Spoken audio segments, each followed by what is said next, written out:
And I'm the happiest I've ever been, feeling like I'm not afraid of bad feelings.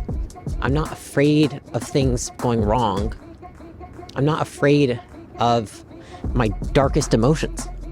And that's what acceptance of the bad has done for me. It's taken away so much of the fear I used to have. Now, real quick, we're going on a little walk here, and we're trying something new. Why are we doing this? Because you had the idea. But you like to walk a lot, right? Oh, yeah, because I already like to walk. And so it's like, how do we get content in a way that doesn't take away from normal life? Like, it would be something I'd be already doing, which is like, it's the end of a day. And today, like, I would have probably already just gone on a walk anyways. It's like, either I'm going to go on a walk or go to the gym after work before dinner and working more. So we're trying to capture in a way that doesn't like prohibit me from living my life how I want to. So it's like, what are things that we're already doing that we could capture content during? Walking is one of them. Unless we get kidnapped, in that case you can get no content. Like, just like real talk, the reason that I don't find it productive for myself and for some others who might relate to me to like talk about the manifestations, or not even that, but like, well, if you think it's gonna be a shitty day, then you look for evidence it's gonna be a shitty day, which yes, I don't disagree with. At the same time, then then it's like, okay, if you think it's gonna be a great day, you're gonna look for evidence it's a great day. I think that both these things can be true. I also just have seen it, especially in people who are highly anxious, work against them, because then they fear their thoughts about not feeling good, feeling shitty. I'm not manifesting. What if I think bad thoughts? Then I'm going to feel bad. And it's a self-perpetuating cycle of anxiety. And I used to really struggle with that, because I would get in my head too much and think like, I don't know, it's like a loop of don't think those bad thoughts, because then it's actually going to happen. But then because of that, you start looking for them, because your brain's saying, oh, bad thoughts are dangerous. So your brain's on the lookout. And then you're self-monitoring, which puts you like at a very heightened state of stress. That was so much shit. And then it really just doesn't feel good. It's like you elevate your stress from like being practical to being like an emotional disturbance, because you're stressed about being stressed, because of the importance you place on the thoughts you have. And for me to get over that, because I have probably like my whole life just had to learn how to manage a lot of what many would just say is like anxious thoughts, which is probably why I like to talk about it more. It's because it's something I still deal with in bouts, like it comes and goes, is because I placed too much importance on my thoughts. And for me, what's given me a lot of freedom in my life and helped me feel better, function better, has been putting more emphasis on my actions and recognizing that I can have thoughts and behave differently, and that thoughts don't determine my fate. And that's just helped me be a happier person, because it's a more useful, Jesus Christ. I'm like, I'm just going to ruin my shoes. Like, what is this? Oh God, where are we? I don't know. Yeah, I honestly haven't paid attention to where we're going, so this is not my loop.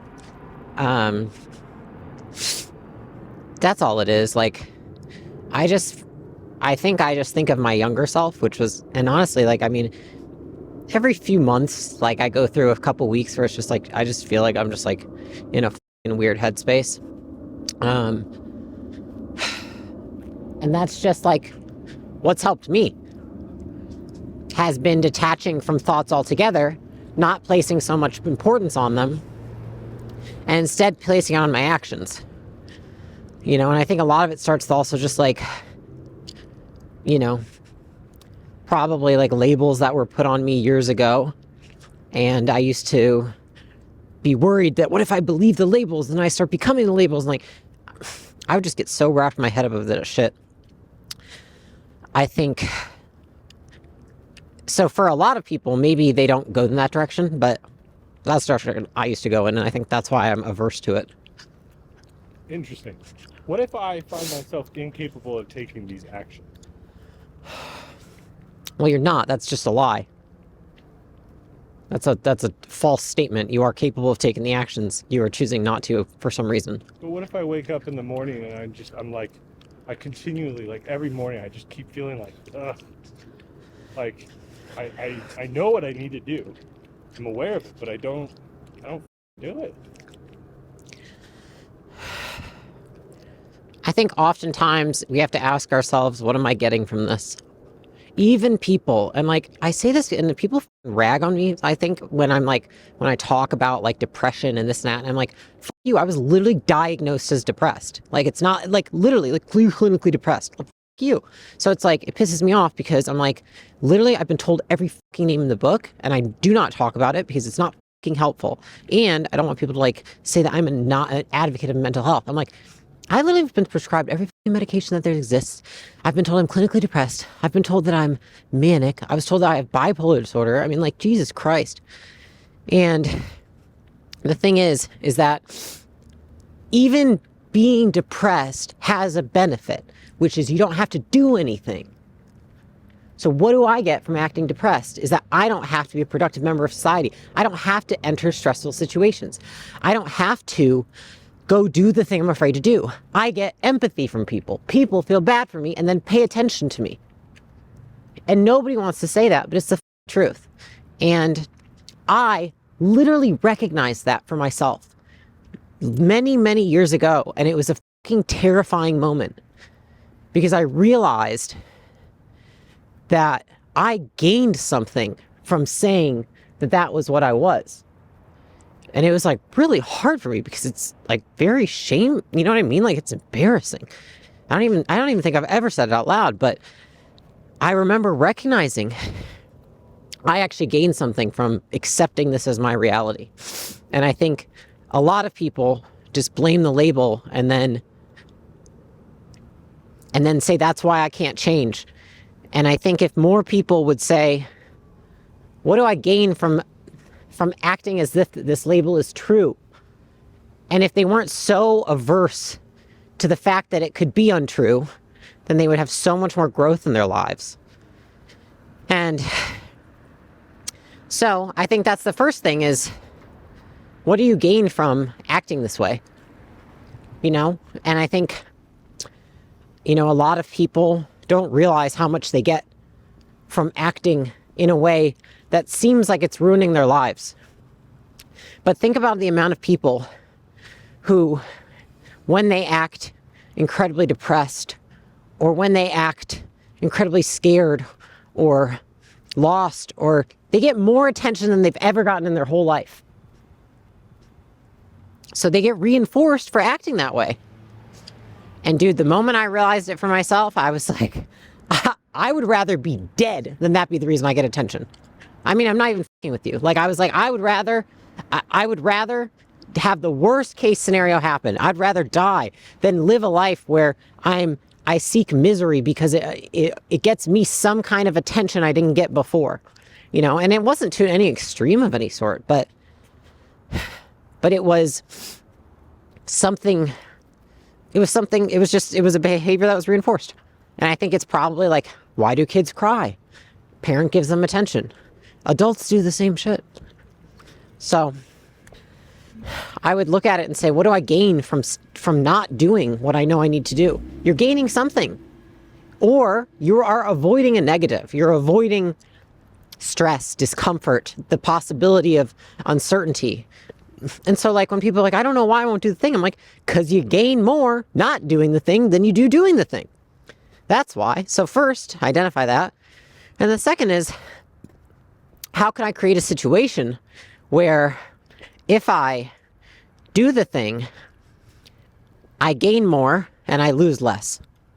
And so I think that's why I talk about like engineering your environment, because if you can engineer your environment, then you don't have a choice. suddenly you'll find yourself wanting to do the thing because you've created stakes of some sort. This is why a lot of people benefit from having children, because you see people who are deadbeats and then they have kids and suddenly they get their fucking lives together. Because why? There were stakes. They had higher consequences for not getting their life together than they did remaining the same.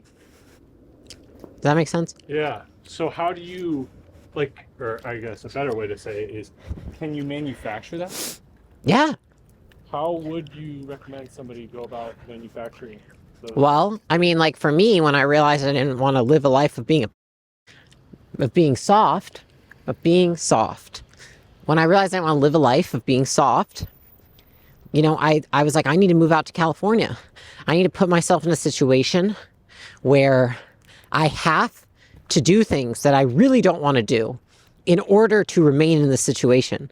Otherwise, what happens is I have to move back home. God, that would be embarrassing. How embarrassing would that be? And so the cost of not doing the uncomfortable things became higher when I moved, because what would happen is the consequences rose, which is like the consequences would be public shame, at least in my mind. And that to me was unacceptable. And so I think a lot of people, by changing where they live, changing the people they're friends with, changing the people they associate with, can create higher consequences for themselves and higher benefits if they do the thing. So I think it just takes a sit down to say, how could I, in what environment would it be easier to do this than to not? And I think a lot of people just don't sit down and think that way. I think that way every day when I'm trying to get myself to do shit. I'm like, how do I make it easier for me to do the things that are good for me and harder to do things that are bad for me? You know? And yeah. How do you identify things that are not good for you? You know, like some people are super self-aware, but like a lot of people, I think, probably aren't aware of a lot of habits and things that they do often that are negative. Well, I would say, does it get you further or closer to your goals? Or further or closer to a life you want? I don't think there's any inherent good or bad. I just think there's, do you have the life you want or not? I really cast no judgment on what a good or bad is. I think there's ethics, but some people don't subscribe to those, so. But for those of us who do have ethics, I think most of the times our goals in life are based off of ethics plus ideal, you know, like preferences. And so it's really just like, does this action take me further or closer to the kind of life I want? I think that's a better frame to put it through. And that's usually what I used to ask myself. God, why do I not know where we are? I've literally never been this way. Oops. And that's, yeah. So you kind of have to know what your goals are first then, huh? I don't even think it needs to be that tangible. I mean, who do you look up to? Would this action get me further or closer to that person's life? I think in the beginning, it's so hard to conceptualize goals. I had way more people I looked up to, and I just would ask myself, would they do this or not? You know, I think that's a really useful frame for somebody who's just starting out, and you're probably not that great at setting goals. Let's go back this way so I can figure out where we are.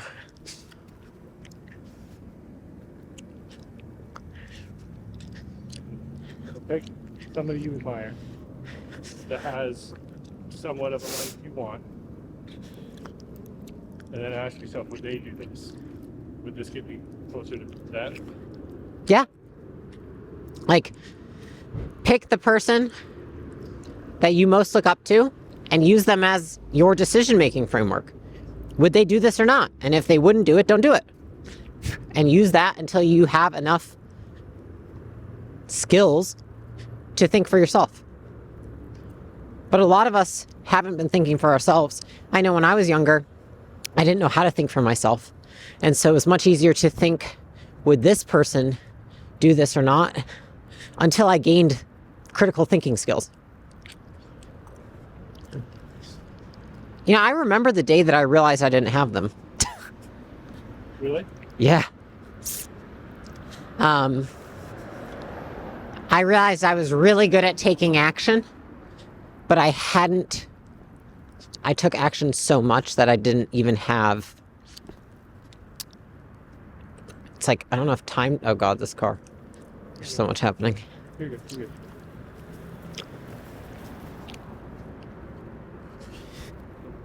good. Ugh. But you hit me, I get rich. Oh, Jesus Christ. This way. So, I think that's a great frame to start with. Find somebody you look up to. Find somebody whose life you want, and just put things through their frame of reference. Would they want to do this? Would they do this? If they wouldn't do it, what would they do instead? If they were going to do it, how would they go about it? I think a lot of people can decipher that. And it's often, if you're not where you want to be in life, it's better than remaining where you are and keeping your own whatever framework you've been using. Okay, but I'm watching this. I'm like, but Layla, how do I pick that person? Like, how did you know? Like, this is a good person to build this model after. You know, like, how do you evaluate that and make that decision? Is their life better or worse than yours? Do they have a better relationship? Meaning, do they seem happier with their spouse or significant other? Do they have objectively more money than you? Do they, are they more productive than you? Like, are they able to do things more? Are they more able than you? Like, they can get more done than you? Do they act ethically more than you? I mean, I would just look at all the facets of life and say, like, do they rank higher than you? If they do, I don't care who it is. It could be your next door neighbor. It could be a great frame. As long as they're one step ahead.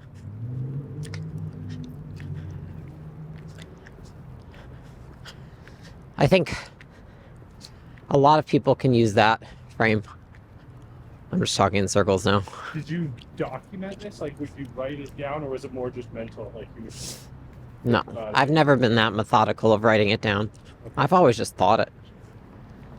You know, I don't anymore. I don't do this anymore. But in the beginning, when I was just starting to try and change things, it was definitely what I used. Is like I would look at people that I aspired to be like, and think, you know, would they do this? Would they do that? Would they move to California? Would they stay at home? What kind of job would they get? Yeah. I think it helped me a lot. So, back to a little bit of what I was saying earlier. What would you classify as the difference between? Because an observation that I've made is that you use, from what I see, it seems like you use the power of like framing your reality to deter against negatives, or not even negatives, but things that would not help you get towards your goal, right? So when you're tired or stressed, like, you tend to say like, I'm not tired, right? Uh-huh. What is the difference between that versus saying, I am lucky and everything works in my favor and everything goes my direction?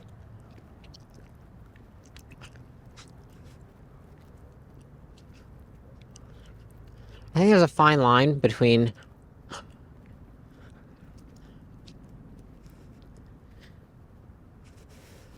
in a certain moment, me saying I'm not tired is a reminder to me that feelings are fleeting. Because they are. Truly, if you measure feelings, most of them pass within 20 to 30 minutes. It's like, it's science. It's not, this isn't like me making it up. And so if somebody's like, oh, you don't want to do that, you're tired. Well, the likelihood that I'm tired in 30 minutes once I get into it is low. So I just got to get over the hump, you know? And I don't also think tired is bad. I think tired means I probably did a good fucking job, you know? Like I gave it my all, which I like that feeling. And I think when it comes to like being like everything is amazing and this and that, I don't see that as a feeling. I see it as a claim. And I don't see anything wrong with a claim if you have evidence to support it.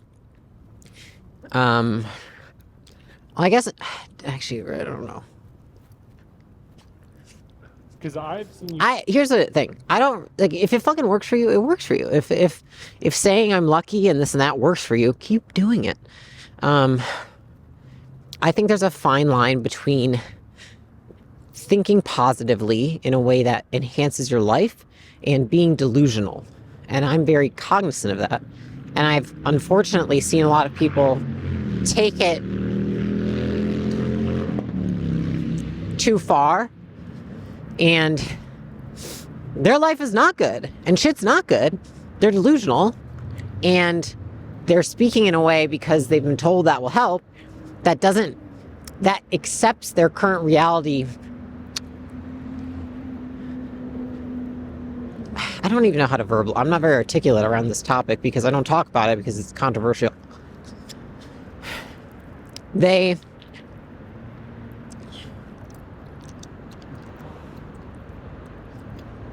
speak in a way that makes a current reality okay that is not.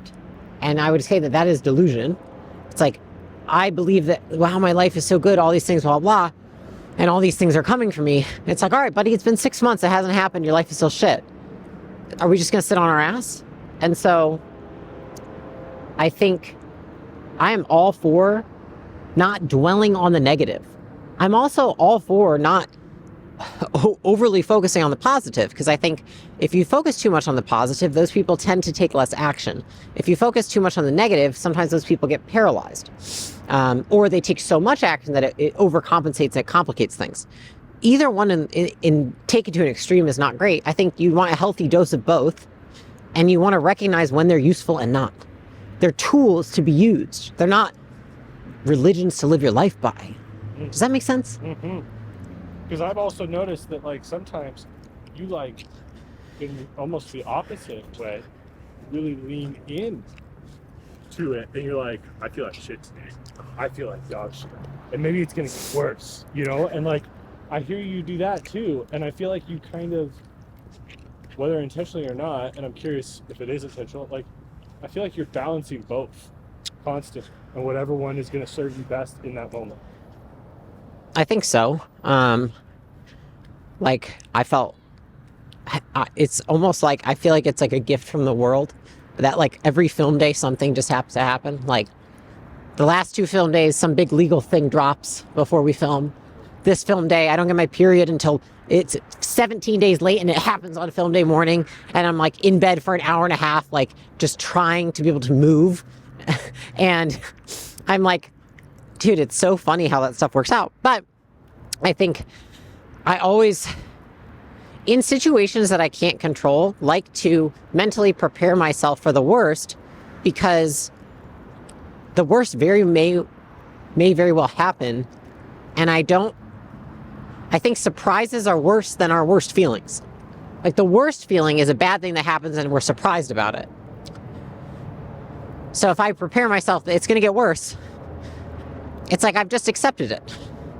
And I think for me, acceptance is a really powerful tool. And accepting that there's a lot of times you're going to feel shitty and you're going to suffer has been a lot more helpful for me than a lot of the other tools. Like, trying to get rid of the bad has not helped me as much as... trying to get rid of the bad has been a lot less helpful for me than just accepting the bad happens, if that makes sense. And so I think for me, the reason that, like, Lucky Girl and the manifestation, it just hasn't worked. I mean, I've been more reinforced through the other things than I have through that, probably because I have the tendency to think in loops when it comes to how I'm feeling, or at least I used to. It doesn't happen as much anymore, but every once in a while I stumble into one, where stuff's going really well, and then I start to think, oh God, what if it starts to go bad now? I'm feeling too good. And so for me, it's weird because the way I say it now, it's like the funniest thing is that when I say it, it sounds like, oh, I bet you she's not happy.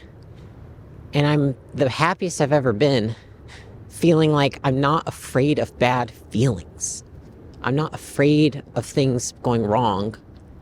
I'm not afraid of my darkest emotions. And that's what acceptance of the bad has done for me. It's taken away so much of the fear I used to have. And I don't know, I've desensitized myself to it. I'm not afraid to think about the bad stuff. I'm not afraid to talk about it. I'm not afraid for it to happen. I don't want it to. I don't have to I'm not like, yes, give it to me.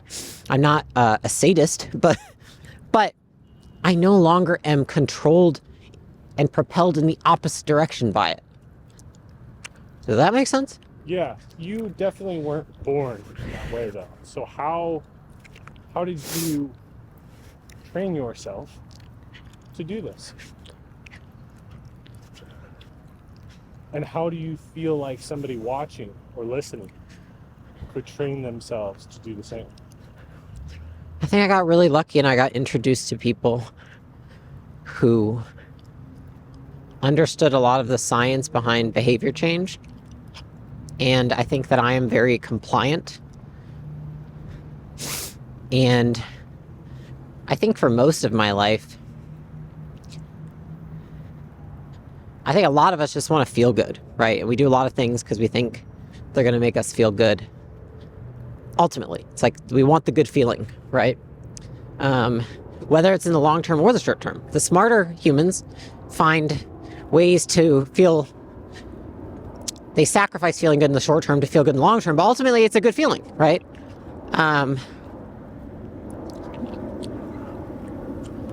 It's been so long. It's not like it's something that could be distilled down, and I don't think I'm an expert at teaching it or doing it to distill anything down into one framework. And I think a lot of it has just been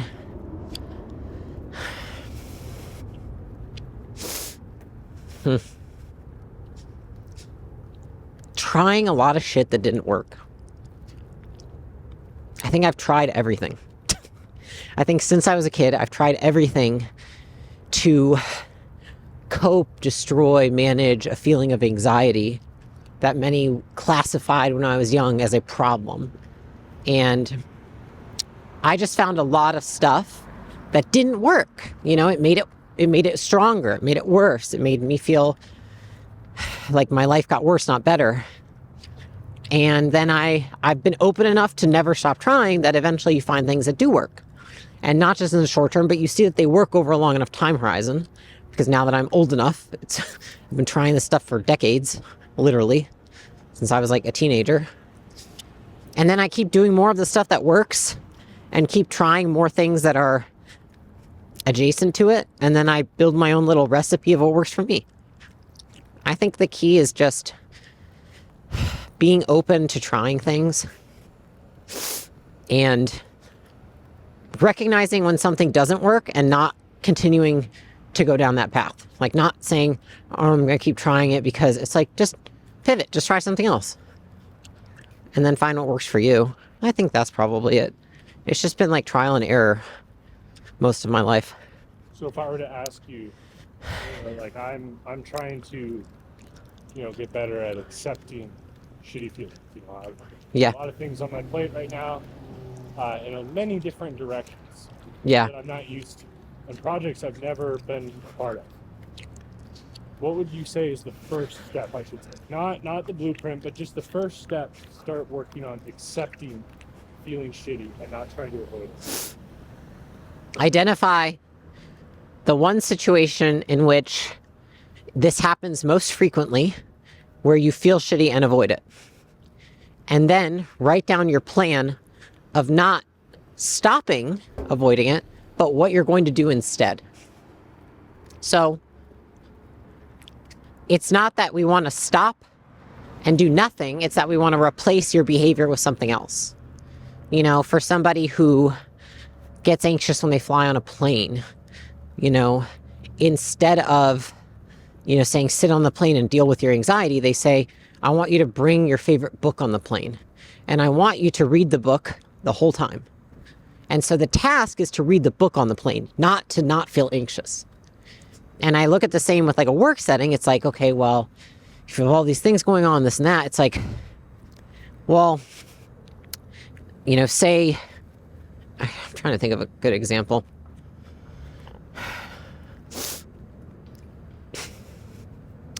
Say you're really nervous about how the outcome is going to be of a certain project. I would say like, well, what's something you could do that would be productive in the meantime? It's like, all right, well, maybe I'm going to put together a team training. Okay, so like what I want you to do is you have nothing more to do with this team project, but you're worried about the outcome. So instead, I want you to start working on something else. I want you to work on putting together this team training and rehearsing it. And then I want you to put it on for the whole team on Thursday. And that would just be the task. It's like, work no more on the other project. Instead, work on this thing, and that is all. I hope you guys liked something from the first walk and talk. We want to keep doing these walk and talks. If it's like dark, you don't know where you are, you can't find your way, it's because we're walking in the dark and there's not a lot of lights here. It's not perfect the first go round, but would love to hear what other topics you guys want to hear about and just any feedback you have overall for future walk and talks. I literally, it's actually, so I forgot we were doing this and wore these. Which happened at our fucking San Diego trip. Yeah. Das Heels. Those heels. Yes.